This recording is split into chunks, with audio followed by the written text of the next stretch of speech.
생활과 윤리를 선택한 영광고등학교 친구들 안녕하세요. 자, 지난 시간에 선생님과 함께 교실에서 분배 정의에 대해서 배운 적이 있었는데요. 그때 선생님이 중요한 사상가인 롤스와 노직을 먼저 소개하고 다른 사상가들은 이제 나중에 얘기한다고 해서 슈트프린트 77쪽을 펼치면 바로 아리스토텔레스라고 하는 사람의 분배 정의가 나와 있습니다. 같이 여기 이제 필기하면서 살펴보도록 할게요. 자, 알아야 되는 사람 이름 아리스토텔레스. 네, 어디냐면요. 여러분 니부어라고 하는 이제 사회윤리 배우고 이게 수능 이제 8번이었거든요. 그리고 수능 9번이라고 해서 분배정의 9번이라고 했던 이제 수특 프린트가 바로 여기입니다. 분배 정의에 대해서 이야기한 사상가가 총 5명이 있는데요. 아리스토텔레스, 그리고 롤스, 노직, 마르크스, 왈처입니다.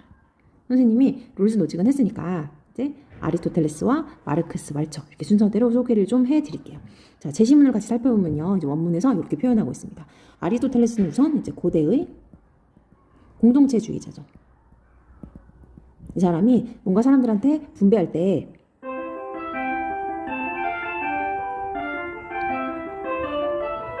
어떻게 나누는 것이 정의로운 것인가에 대해서 이렇게 이야기한 것입니다. 밑줄. 자, 당사자들이 동등함에도 동등하지 않은 몫을 혹은 동등하지 않은 사람들이 동등한 몫을 분배받아서 갖게 되면 싸움과 불평이 생겨난다.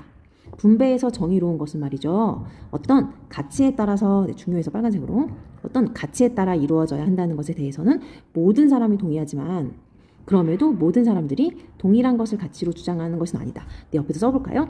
아리스토텔레스는 이제 사람들에게 뭔가를 나눠줄 때는 뭐에 따라서? 사람들의 가치에 따라서 가치에 비례하게. 그러니까 많이 일한 사람한테는 많이 분배하고 적게 일한 사람한테는 적게 분배하는 것이 정의롭다고 이야기한 사람인 거예요. 고대의 공동체주의자니까 옛날에도 이렇게 뭐 무임승차를 하는 사람들이나 동등하지 않은데도 다른 사람들하고 동등하게 뭔가를 받고 싶어하는 사람들이 있어서 싸움이나 불평이 있었나 보죠. 그래서 그때 이 고대 학자인 아리스토텔레스가 가치에 비례하게, 뭐 가치라고 하는 건 이렇게 필기 한번 해볼까요? 뭐 기여도나 노력, 업적 이런 거 말합니다. 네, 어떤 사람의 가치를 어떻게 평가하냐라고 물어본다면 그 사람의 기여도, 그 사람의 업적에 따라서 분배하는 것을 가치에 맞게 분배하는 것이라고 하는데, 그것을 똑같이 뭐 n분의 1 하는 것이 아니라 그것을 사람들의 가치에 따라서 다르게 비례하게, 많은 사람들한테 많이, 적은 사람들한테는 적게 분배하는 것이 정의로운 것이다 라고 이야기했던 사람이에요. 밑에 나와 있는 설명 같이 한번 볼게요. 자, 아리스토텔레스는요, 정의를 나눕니다. 일반적 정의와 특수적 정의 두 가지로 나눈 거예요. 분류를 하고요. 특수적 정의를 다시 한번 나누는데요. 분배적 정의, 교정적 정의 이렇게 두 가지로 나눕니다. 원래 이제 3가지라고 해서 교환적 정의가 여러분의 통합사회 교과서에 있었는데 이제 안 나오나 봐요. 그래서 2가지로만 나눌게요. 분배적 정의는 뭐냐면 어떤 사람들이 무언가를 나눌 때 이럴 때 분배 정의가 필요하다. 특수적 정의의 뜻은요, 특수한 상황에서, 일반적 상황에서 2가지의 정의로 나눈 것이에요. 그 다음에 일반적 정의는 무슨 뜻이냐면 시민들이 공익을 지향하는 이제 법을 지키는 것. 일반적으로 사람들한테 정의가 뭐니라고 질문한다면 그건요, 그 법을 잘 지키는 거예요 라고 대답하면 되고요. 이제 특수적 상황에서 2가지로 나눌 수 있죠. 분배적 정의와 교정적 정의. 분배적 정의는 이제 비례의 동등함을 추구하는 건데 어떤 비례? 표시할게요. 분배적 정의는 기하학적 비례의 동등함을 추구하는 것. 그래서 사람들의 가치에 따라서 다르게 분배해야 되는 것이 정의롭다. 똑같이 분배하자는 뜻이 아니고요. 쓸게요. 사람에 따라서, 가치에 따라서 다르게 기여도나 업적에 따라서 분배해야 된다라고 말하는 것이 분배적 정의를 실현하는 방법이고요. 2번째로 교정적 정의는요, 기하학적 비례가 아닙니다. 산술적 비례라고 적어볼게요. 교정적 정의는 산술적 비례 나와 있어서 동등함을 추구하는 것. 전부 다 비례의 동등함을 추구하는 것이 맞는데요. 사람에 따라서 다르게 분배하는 것이 맞는데, 교정적 정의는 우리 그거잖아요. 어떤 사람이 죄를 지었을 때 그 사람에게 어떤 처벌을 함으로써 그 전의 상황으로 돌려놓는, 시정하는 것인데, 다른 사람에게 해를 끼친 경우에 그만큼 보상하고 이익을 준 경우는 그만큼 받아야지 정의롭다. 그래야 교정이 된다라고 말하는 거라서 이것 또한 비례의 동등함을 추구하는 것입니다. 슈트프린트 77페이지 이렇게 필기하고 선생님이 정리한 그 개념지라는 종이가 있었거든요. 그걸 찾아서 같이 한번 또 보도록 할게요. 자, 5월에 선생님이 나눠줬던 개념지를 찾아서 볼게요. 하얀색 종이 기억나시죠?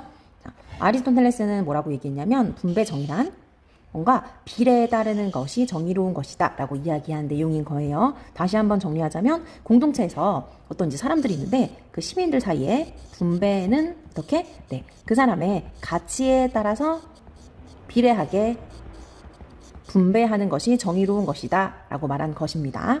자, 덕윤리학자고요. 공동체주의자입니다. 이 내용은 아시죠? 그랬을 때 우리 아까 수특에서 정리한 내용 다시 한번. 정의는 두 가지로 나눌 수가 있는데 일반적 정의와 특수적 정의 두 가지로 나눌 수가 있어요. 근데 일반적 정의는 보편적인 상황에서 일반적인 상황에서 정의롭다라고 말할 때 공동체의 법을 잘 지키는 것, 그러니까 준법 정신이 있는 것을 일반적 정의라고 이야기한다는 뜻이에요. 상황이라고 쓸게요. 글씨를 좀 작게. 미안. 자, 일반적인 상황에서. 어떤 상황? 네, 두 가지 상황인데 일반적인 상황에서 정의롭다고 말할 때는 법을 잘 지키는 것. 그리고 특수적인 상황에서는 또 이렇게 나눈다고 해요. 내려가서 같이 볼게요. 특수적인 상황을 이제 우선 세 개를 원래 원문에서 아리스토텔레스가 이야기했는데 우리 교과서에서 이제 수특에서 이제 두 개만 다루니까 선생님도 두 개만 할게요. 자, 특수한 상황에서는 어떤 분배를 할 때의 특수한 상황 하나, 그 다음에 교정을 할 때 잘못한 것에 있어서 시정을 할 때의 특수한 상황 하나, 이렇게 두 가지를 또 나누었다고 하는 것입니다. 특수적 정의에 들어가는 것이 바로 두 가지인 거야. 그렇다고 한다면 분배 정의는 롤스 노직하고 같이 어떤 것을 나눌 때 이렇게 나누는 것이 정의롭다라고 말한 내용인 거고, 교정적 정의는 뭐였죠? 네, 루소, 칸트처럼 뭔가 잘못한 일에 대해서 처벌하고 형벌을 매기고 할 때를 이제 교정적 정의의 상황이라고 할 수 있겠죠. 그러면 분배적 정의를 실현하게 될 때는 바로 비례에 따랐을 때 그것이 정의롭다라고 말하는 것이고요.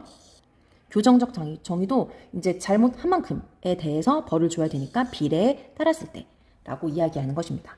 그래서 아리스토텔레스는요, 여러분 비례에 따르는 것이 정의롭다. 그러니까 어떤 사람들한테 똑같이 나눠주자고 하거나 아니면 뭐 평등하게 나눠주자고 하거나 필요에 따라서 나눠주자고 하거나 이러면 틀린 말이 되고요. 가치에 따라서 비례하게 분배해야 된다. 우리 체육대회 상금 문제 같은 거 선생님이 교실에서 얘기한 적이 있을 거예요. 그런 내용 같은 경우도 어떻게 가치에 따라서 열심히 한 사람, 노력, 기여도 이런 거에 따라서 다르게 분배해야 된다라고 이야기해야 아리스토텔레스 입장에서 분배 정의를 실현한 것입니다. 자, 이어서 왈처의 이야기도 함께 살펴볼 텐데요. 자, 여기다가 선생님이 필기를 안 한 내용이 있어서 한번 적어볼게요. 우리 방금 전에 배웠던 아리스토텔레스는 고대 공동체주의자였어요. 근데 왈처는 바로 현대의 공동체주의자입니다. 그래서 언제 배운 적이 있냐면 여러분의 교과서 통합사회 1학년 때 1학년 때 교과서 이렇게 생긴 부분에서 공동체주의자라고 해서 배운 적이 있었어요. 왈처는 현대의 공동체주의자이다. 선생님이 1학년 때 통합사회 교과서를 가지고 왔습니다. 다시 우리의 수능 특강 그리고 선생님이 정리한 개념지로 돌아가서 볼게요. 그래서 보면 지금도 살아계신 분이고 1935년에 태어나셔서 현재도 이제 살아계시는 공동체주의자. 네, 무슨 얘기를 하시냐면요. 롤스와 노직의 이 소유 권리로서의 공정으로서의 정의 이 내용이 너무 지나치게 개인을 중시하는 개인의 자유를 중시하는 사상이었다.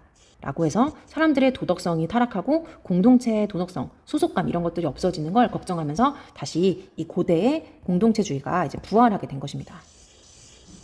아시겠죠?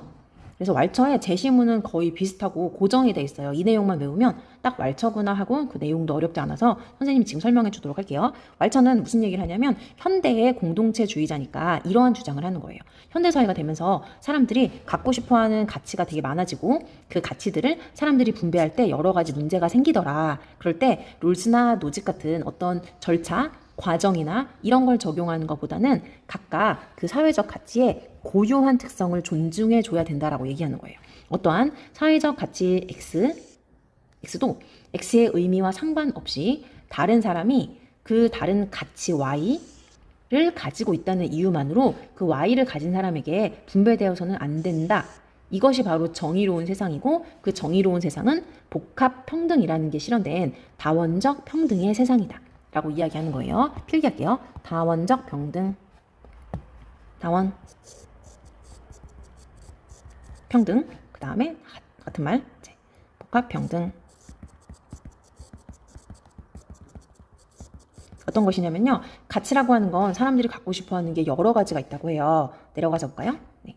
네. 뭐 경제 영역에서 부를 갖고 싶어 하고, 또 이제 뭐 문화 영역에서 뭐 재화나 인기 뭐 이런 것들. 그다음에 사람들이 갖고 싶어 하는 가치가 다양하게 있어요. 교육에서의 뭐 여러분 서울대학교, 하버드 대학교 뭐 이런 것들도 사람들이 갖고 싶어 하는 가치고, 또 뭐 정치의 영역에서 대통령이 되고 싶거나 권력을 가지는 것, 그다음에 또 의료에 있어서 뭐 치료를 잘 받고 복지 이런 것들이 있잖아요. 그랬을 때 그거를 이제 다 영역이 정해져 있다는 거예요.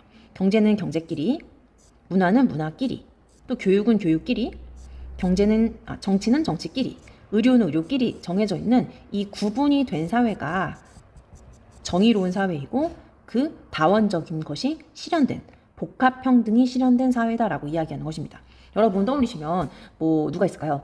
예를 들면 아이돌, 뭐 제니, 아니면 뭐 방탄소년단의 뭐 남자 멤버, 여자 멤버 이런 식으로 여러분이 너무 좋아하는 이제 아이돌 그룹이 멤버가 있어요. 근데 이 친구는 이제 문화 영역에서 많은 인기와 또 가치를 가지고 있죠. 근데 이 친구가 이제 20살이 되면서 갑자기 나는 인기가 많으니까 이번에 서울대학교에 입학하겠어 라고 이제 욕심을 부리고요. 그 다음에 제가 사는 동네에 좀 법을 만들고 좀 바꿔가고 싶어요. 국회의원으로도 이제 출마를 하고요. 갑자기 아프면 서울대학교 병원이 있어요. 병원에 가서 나 제일 먼저 인기 가수인이니까 진료를 좀 받을게요 라고 하고, 또 이미 인기가 많아서 돈도 많습니다. 그렇다고 한다면 이 사회적인 가치들이 이 사람 한 명한테 있어서 영역이 구분된 게 아니라 뭐죠? 서로 경계가 허물어진 거예요. 그래서 경계가 없어진 사회는 바로 단순 평등의 사회이기 때문에, 여러분 지금 마음속에서 불글불글하고 이제 분노가 치밀어 오르죠. 네, 말처는 이 사회는 공정한 사회가 아니다, 정의로운 사회가 아니다라고 보는 것입니다. 왜냐하면요, 이 영역들 간에 가치의 영역이 고유하게 정해져 있어서 그 영역대로 다르게 분류돼서야 이제 그것이 정의로운 사회인 것이지, 이렇게 하나의 영역을 가졌다고 해서 그 하나의 영역이 다른 영역들을 이제 넘나들면서 경제도 내 거, 교육도 내 거, 정치도 내 거, 의료도 내 거 이럴 수는 없잖아요. 그래서 이 이제 아이돌 이 멤버의 행동은 이제 복합 평등의 사회가 실현되지 않도록 하는 나쁜 행동이고요. 단순 평등의 사회입니다. 얘를 먼저 표시해 보자. 빨간색으로. 멀쩡한 싫어하는 세상, 단순 평등한 세상 싫어하고요. 공정하지 못한 세상 싫어하고, 정의로운 세상 싫어하는데, 이렇게 가치들 간에 경계가 없어지면 안 된다고 이야기하는 거예요.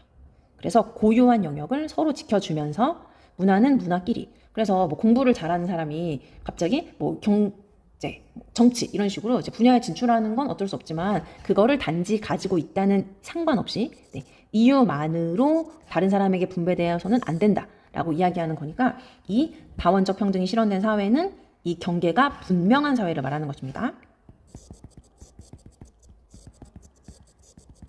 이제 이해되시죠? 말처의 키워드는 복합, 평등, 그리고 나오는 제시문은 이것밖에 없어요. 어떠한 사회적 가치. 그래서 여러분이 알아야 될 내용은 가치 간의 경계가 있어야 한다. 가치를 가지고 있다는 이유로 다른 사람들한테 분배돼서는 안 된다. 이런 얘기 해주면 돼요. 자, 밑으로 내려와서 선생님이 또 적어놓은 내용 같이 한번 보겠습니다. 자, 모든 사회적 가치는 이제 모든 분배의 대상에 해당이 되잖아요. 사람들이 갖고 싶어 하는.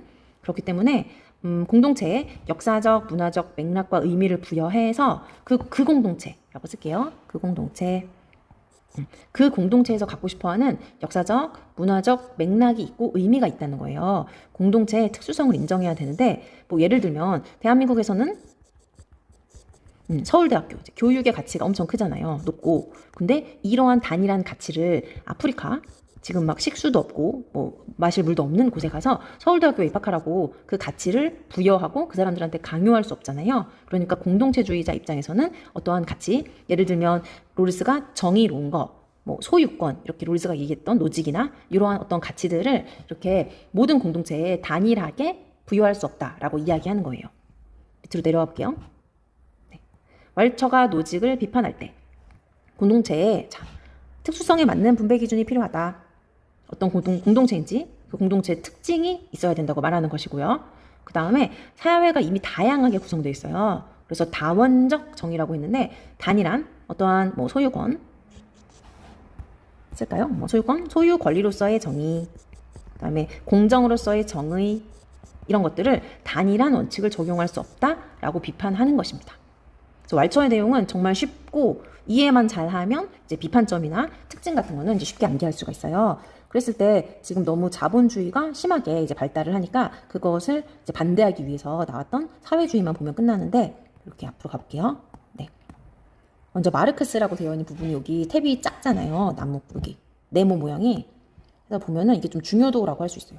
선생님이 나름대로 표시하고 싶어서 정리했는데 마르크스 조금 나오고 아리스토텔레스 나오고 롤스 항상 많이 나오고 노직 항상 많이 나오고 왈처도 네, 많이 나옵니다. 요즘 이제 교육과정 바뀌어서. 그래서 여기 네모 박스의 크기에 따라서 중요도를 이제 따지시고요. 마르크스는 단독으로 낼 수가 없어요. 우리나라가 이제 공산사회가 아니기 때문에 자본론을 이제 자본주의를 비판하면서 낸 책. 어떤 것이 분배로운 정의이냐라고 말했을 때 마르크스는 네, 능력에 따라서 능력이 되는 사람들이 일을 하고요. 필요에 따라서 그 분배라는 사회가 정의롭다라고 말하는 사람이라서 여러분 필요한 만큼 가져간다라고 하는 걸 얘기하는 사람은 바로 사회주의 마르크스밖에 없습니다. 이 말을 먼저 외울게요. 필요에 따른 분배. 그래서 아리스토텔레스나 롤스, 노직, 왈처한테 필요에 따라 분배하자라고 말하면 사회주의에 해당되는 내용이라 전부 다 틀린 선지에 해당이 되고요. 자본주의가 너무 심각하게 빈부격차를 가져오니까 노동자 계급이 노동에서 소외되고 기계가 다 하잖아요. 기계, 공장 이런 것들이 일하니까 이제 사람들이 쓸모가 없어지니까 이 노동을 통해서 자아 실현도 못하게 되고 분업화, 기계가 이제 인간들을 인간성 없게 만들게 된 것이죠. 그래서 마르크스가 이야기합니다. 내려와. 이렇게 모순 덩어리인 자본주의는 반드시 붕괴될 수밖에 없대요. 필연적으로. 근데 이렇게 붕괴될 때 여기 나와 있는 노동자 계급과 자본과 이제 돈을 가지고 있는 이 계급이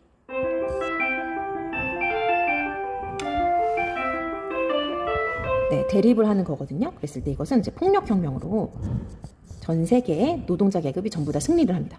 그러면 전 세계의 자본주의가 다 이제 타파되고요. 사회주의라는 과도기를 거쳐서 공산사회에 도달하게 되는 것이죠. 그냥 이름만 있기 때문에 이름만 외우시면 돼요. 내려와서 네, 이 공산사회는 전 세계가 통일되었어요. 공산사회라는 이름으로 네, 국가 소멸했습니다. 계급 소멸했어요. 왜냐하면 노동자 계급 프롤레탈리아가 이겼거든요. 생산수단이 사유가 아니라 공유고요. 필요에 따라서 분배하는 세상입니다. 자, 여러분 선생님 나눠준 이 학습지 다시 한번 확인하시고 꼭 시험 보도록 했으면 좋겠어요. 자, 여러분 정말 고생하셨습니다.